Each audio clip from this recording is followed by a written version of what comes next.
مالیاتی منصوبہ بندی کی ضرورت، the need for financial planning۔ مالیاتی منصوبہ بندی ایک مسلسل جاری عمل ہے۔ جی ہاں، یہ ایک عمل ہے کیونکہ اس کے لیے خاص مہارت اور تکنیک کی ضرورت ہوتی ہے۔ ہم میں سے ہر ایک کی کچھ مالی ضرورتیں ہوتی ہیں۔ ان ضروریات کی تکمیل کے لیے ہمیں موجودہ مالیاتی صورتحال پر غور کرتے ہوئے اسی کے مطابق بچت اور سرمایہ کاری کے بارے میں درست فیصلے کرنے ہوتے ہیں۔ یہ صرف بینک میں رقم جمع کرنے یا کچھ مالیاتی مصنوعات خریدنے جیسے انشورنس پلانز یا میوچل فنڈز تک محدود نہیں ہے۔ در حقیقت آپ کو ہر چیز پر ضروری اخراجات کے اہداف اور ممکنہ اخراجات پر غور کرنا ضروری ہوتا ہے۔ آئیے غور کریں کہ مالی منصوبہ بندی نوکری یا کاروبار میں کسی پروجیکٹ کو سنبھالنے کی طرح ہوتا ہے۔ اس خاص منصوبے کے لیے کتنا وقت درکار ہے، کتنا فنڈ دستیاب ہے، کتنے ٹولز دستیاب ہیں اور کتنے کو آؤٹ سروس کرنا پڑے گا، کتنی افادی قوت درکار ہوگی۔ آپ کو ہر چیز کے بارے میں سوچنا ہوگا، اسی طرح آپ کو ہر چیز پر غور کرنا ہوگا۔ اپنی مالی منصوبہ بندی کرتے وقت مالیاتی منصوبہ بندی کی ضرورت، مہنگائی کے اثرات، مہنگائی کو مد نظر رکھنا ہوتا ہے۔ ذرا یاد کریں، جو چاکلیٹ آپ کو بچپن میں 25 پیسے میں مل جاتا تھا اس کی آج کی قیمت کیا ہے؟ یا پھر 5 روپے کی چاکلیٹ کی لمبائی اور چوڑائی میں کمی کے بارے میں سوچیں۔ اسی کو مہنگائی کہتے ہیں۔ ہر سال بدلتے معاشی منصوبے کے مطابق مصنوعات اور خدمات کی قیمتوں میں اضافہ ہوتا ہے۔ قیمتوں میں اضافے کے ساتھ ساتھ آپ کے ذاتی اہداف کی شرح بھی بڑھنے والی ہے۔ اس کا مطلب ہے کہ آج اعلیٰ تعلیم پر 25 لاکھ روپے خرچ ہوتے ہیں تو پھر 16 سال کے بعد آپ کے بچوں کی اعلیٰ تعلیم پر 72 لاکھ روپے سے زیادہ روپے لگ سکتے ہیں، اور ہم یہ حساب و کتاب مہنگائی کی موجودہ شرح کی بنیاد پر بنا رہے ہیں۔ یاد رہے کہ مہنگائی کی شرح ہر سال بڑھ رہی ہے۔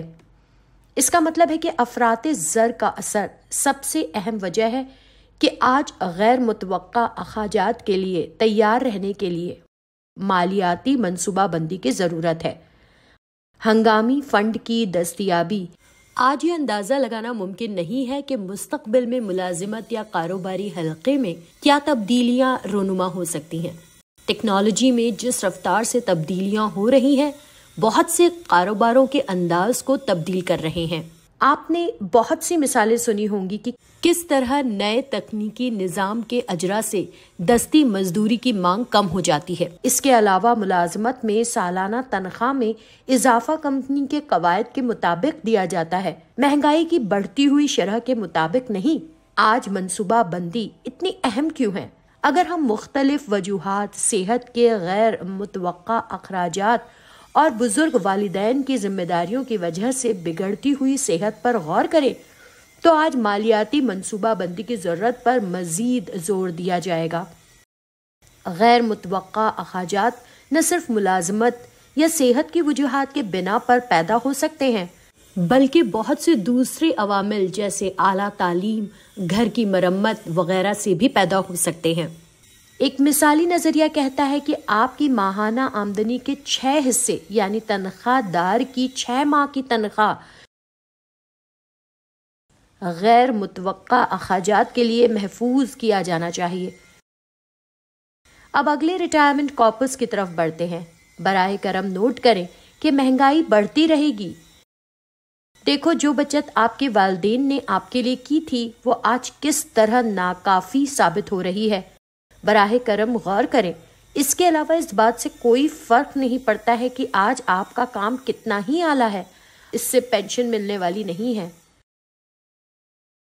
اس کا مطلب ہے کہ آپ کو اپنی پینشن کی منصوبہ بندی کرنے کی صلاحیت بھی ہونی چاہیے۔ یہاں افراط زر کے شرح کے اثرات کو مد نظر رکھنا ضروری ہے۔ صحت خراب ہونے کے باوجود انسانوں کی زندگی کا دورانیہ، ہماری موجودہ عمر، آپ کی ماہانہ آمدنی، آپ کی ریٹائرمنٹ کی عمر، آپ کی کم از کم عمر کی حد، یہ سب کچھ اور اس کے ساتھ ساتھ آج کی مہنگائی کی شرح بھی۔ آپ کو اپنا ریٹائرمنٹ کارپس بنانے کے لیے ان سب کا حساب لگانا ہوگا۔ آئیے اس کو سمجھنے کے لیے ایک مثال لیتے ہیں۔ آج آپ کی عمر 32 سال ہے اور آپ کی ماہانہ آمدنی 25,000 روپے ہے۔ اگر آپ 60 سال کی عمر میں ریٹائر ہونے جا رہے ہیں اور 80 سال کی عمر تک زندہ رہنے والے ہیں، آج کی افراط زر کی شرح کو دیکھتے ہوئے آپ کو کم از کم 2.5 سے 3 کروڑ کے ریٹائرمنٹ کارپس کی ضرورت ہے۔ اس کے بارے میں بنا کسی ٹینشن کے سمجھیں کہ مالی منصوبہ بندی کتنی اہم ہے۔ اگلے بیمہ کے منصوبے مالیاتی منصوبہ بندی کے ذریعے خاندان کے ہر فرد کی انفرادی طور پر بیمہ کرانا، اس سے آپ کو اندازہ ہوتا ہے کہ کتنی سرمایہ کاری کی ضرورت ہے اور حقیقت میں کتنا ممکن ہے۔ اگر گھر کے کسی فرد کو اچانک صحت کے مسائل درپیش ہوں تو بیمہ کا منصوبہ کام آتا ہے اور تحفظ کا احساس پیدا ہوتا ہے۔ مالیاتی منصوبہ بندی ضروری ہو جاتی ہے۔ 1. اپنی موجودہ مالی صورتحال کو سمجھیں۔ 2. اپنے ذاتی اہداف مقرر کریں اور انہیں لکھے اہداف کو فوری طور پر یا مختصر مدت میں مکمل کرنا ہوگا۔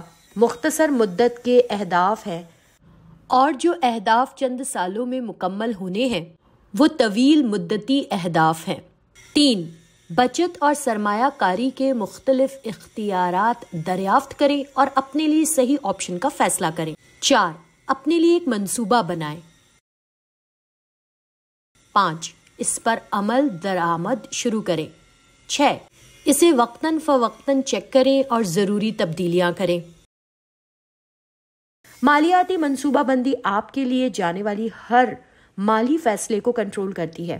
اس کا یہ مطلب نہیں ہے کہ مالیاتی منصوبہ بندی مالی خود مختاری کے نقصان کا باعث بنتی ہے، بلکہ مالی منصوبہ بندی کے ساتھ آپ غلط یا پہنچ سے باہر کی سرمایہ کاری سے بچ سکتے ہیں اور غیر پائیدار اسکیموں سے دور رہ سکتے ہیں۔ نتیجے کے طور پر مالیاتی آزادی کے حصول کے لیے مالیاتی منصوبہ بندی ضروری ہو جاتی ہے۔